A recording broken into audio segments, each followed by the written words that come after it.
Okay. Cut straight to the chase. So, Andy, first I wanted to ask you, because you formed the band initially in Ohio, am I right? Uh-huh. What was behind the initial idea of forming Black Way Brides? What did you want to achieve? I don't know. I don't think I developed as many aspirations when I first started the band until later on. I think when I first started the band, I just wanted to have a band, like any young kid wants to play rock music. I think it was as I started to realize what the reality of being in a band was and like how kids could come see the show and how sort of other bands, local bands were giving us shit, I realized how important it was that, what the music should be about and what the message of the band should be. But I would be lying if I said when I started the band, I was like, I'm going to be, whatever. Because I think that when I was a little kid, I always wanted to do this thing where it was like something for the outcasts or for the kids that felt like me. But I was, 13 years old, 14 years old. It's like you don't really have that strong of aspirations when you're that young. You kind of like have ideas, but they don't form more solid until you get older. So by the time I was like 16, 17, that's when I really knew what the message of the band was going to be and what the ideas were. Yeah, great. And your first video for Knives and Pens has huge success, and it was your first video. What did you think about it? You can't really get upset about it. Yeah, I don't know. We made that video for no money. I didn't even have a band at the time. It's sort of funny. People think that like that Chris Hollywood and Sandra and everybody were like full-fledged. Sandra was the only one that was like a full-fledged member of the band at the time, and I asked Chris to come join and do the video with me, and it was like, we never played a show live. I don't even think either of them really knew the song. It was just sort of a thing, like I had this idea where I wanted to do this video, and they were my friends, and so they came and did it with me, and we didn't know it was going to blow up like it did, and then it was like, just became this huge thing. There was actually a guy who was supposed to be the bass player in the video.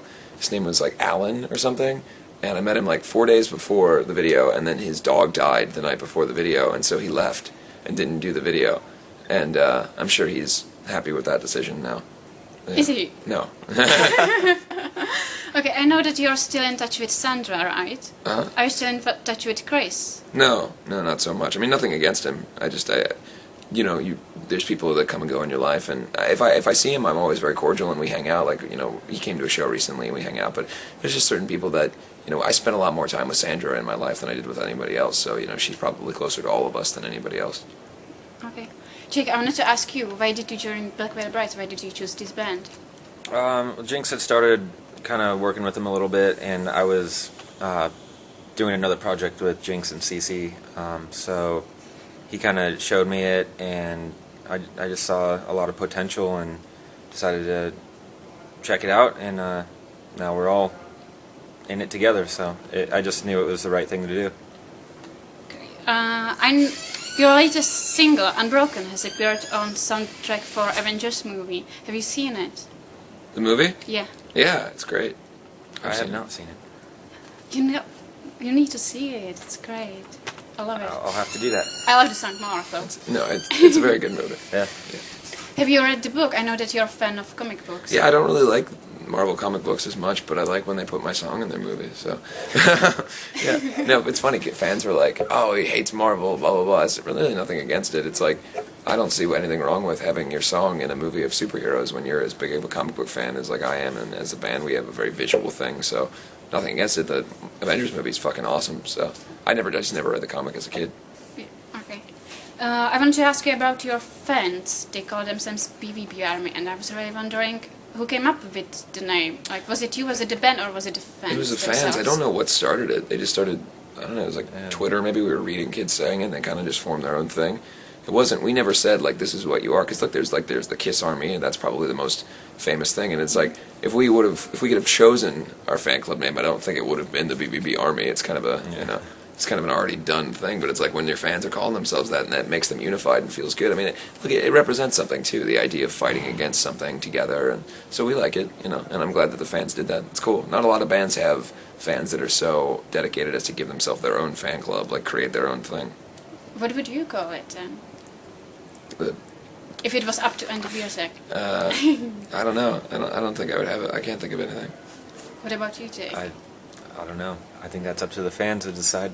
The Orange Chicken Parade. There you go. Okay, then I know that Black Veil Brides have played with such legends as Sebastian Bach or Motley Crue, and now you'll be at the same festival as Guns N' Roses. Is there some band that you would like to join on stage? You would like to play with? Well, You know, it's funny because there's always those bands that you look up to when you're a kid, but I don't think any of us have any aspirations of. I don't know. I think we like our band. You know, I don't think any of us are like, oh, I wish I could play. Because it's not the same. You know, if Jake went up and played with Van Halen, I'm sure that would be a fun moment, but it wouldn't be the same as when you're a little kid saying, I want to be like Eddie Van Halen. It's like, you know, he's created his own thing. Yeah. They're back now. You can play with them. Okay, Rebels EP includes 2 covers, Unholy, originally by Kiss, and Rebel Yell by Billy Idol. Is there some other cover you would like to do? Or maybe you plan on? There's always songs that I hear and I'm like, oh, we would do a really cool version of this, but I don't think we intend on doing any covers on this record. Maybe we'll do one as like a bonus track or something. And what led you to the decision to do these specific covers? It's just fun, to be honest with you. We had some downtime and we wanted to release something for the fans because it felt like a little while since we put out new music, and we're the kind of band that's always working. I mean, look, we put out a record every year. We put out multiple videos, even out of cycle. Like we just put out that Coffin video for our fans the other day. Like we like to always have new stuff for the fans to see and listen to. So the Rebels EP was literally just a thing like, hey, you know, we've got a little bit of time, let's do something. And we had that song Coffin was kind of halfway done. I hadn't written the lyrics to it yet, but there was something sitting around and something that Jake had really worked on for years, and it always felt like a solid song. So we kind of built the EP around the idea of making that song. We wanted to do something with that song, so we did an EP sort of so we could have somewhere to put that song. And I wanted to ask you about the videos. Is it like your ideas what the videos are supposed to look like, or is it Patrick's, the director's ideas? I usually work with Patrick pretty closely. Patrick and Richard. Richard is the guy who does all of our artwork, and he does the design on most of them. But like with Coffin, initially I wrote the whole treatment and screenplay idea for that, and then kind of worked with Patrick and Richard on making it real. But with other videos, usually I sit with Patrick and work on how they look.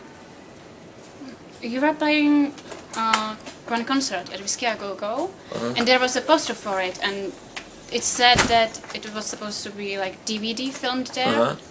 Are you still up to it? Is it still? That was years ago.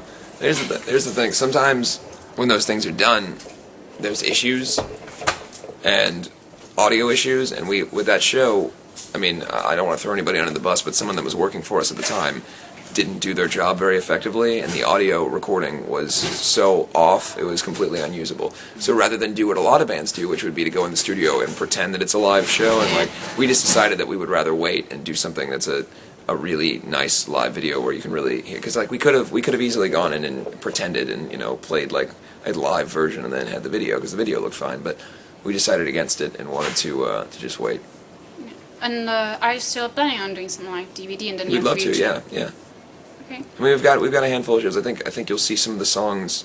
We did some filming at Download this year, Really? so you'll see some of that soon. And yeah, there'll be some stuff out there. Great. And I know that you were supposed to film a live video for Rebel Yell as well. Yeah, we used parts of that for that retrospective video that people saw. That was another situation where, you know, not naming any names or anything, but the company that we were working with, Patrick, our normal video guy, wasn't able to come out and do that, and the company we were working with just didn't.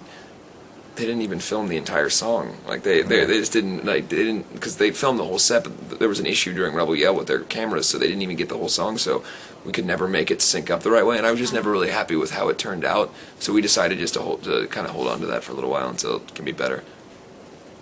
And can you tell us something about your next record? What can the fans expect? It's going to be more Black Veil Brides, but I think we've just grown in terms of songwriting. I think things are just going to be a little bit. You know, we're taking a different a stance on songwriting and trying to build songs around the idea of a really solid melody line, and then put kind of the metal and stuff around it. So yeah, it's going to be a much more well-crafted record. You know, because we haven't really. In our career, we haven't really had time to do that. We've never had time to sit down and like make an album that's a really cohesive unit of songs, as opposed to like, you know, just kind of demos and throwing stuff over things that already exist. So we're writing all the songs starting from scratch. So that's kind of an exciting thing. And my favorite question: is there some question that no one asked you before, but you would like it to be answered? Like Nope. something you would like to say, but no one asked you about it yet. I know that you do a lot of interviews, but there has to be at least one question no one asked you before. Yes, my pants are very comfortable. Okay. Now I have some questions from the fans. So Helena asked, what did you want to do when you were kids? what we're to be doing. in a band. Same. Okay. Are you superstitious? I'm a little stitious. I'm not superstitious. Okay, and Kristen asked, what was your most embarrassing moment ever?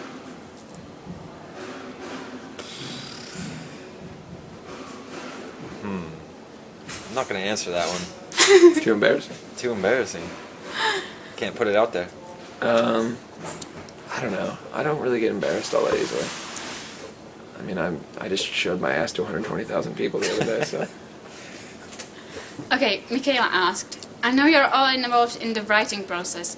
When did you write your first song and what was it about? Fuck me. For me, I wrote it probably like 12 or 13. It was probably 12 years old. It was about zombies or something stupid. Zombies? Yeah. Okay. Misfits thing, like, yeah. I had started playing guitar for maybe 2 months, and I just came up with a simple riff and thought it was really cool at the time, and I look back now and it's stupid, but you got to start somewhere, so. Yeah, I get it. Yeah, thank you. And now, one question that we all agreed about. What do you guys know about Czech Republic? The Nothing. roads are terrible. Yeah. Yeah, I agree with that. Totally agree with that. Yeah, it was a very bumpy, crazy. Yeah, like you can drive. always say that you're in Czech Republic actually. You're in Germany and it's all great and then... Yeah, we were jumping around in the bus. It was rough. Okay, I now have a gift for you. We made all... Well, not all obviously, Jesus but Christ. Czech fans made this book for you. Oh, wow. It contains fan art or pictures of your fans and there are Wow. some letters as well That's crazy. That's awesome. for you. It's a lot And of we have fun. something for Cici, so if you could give it to her. Kind of looks like it.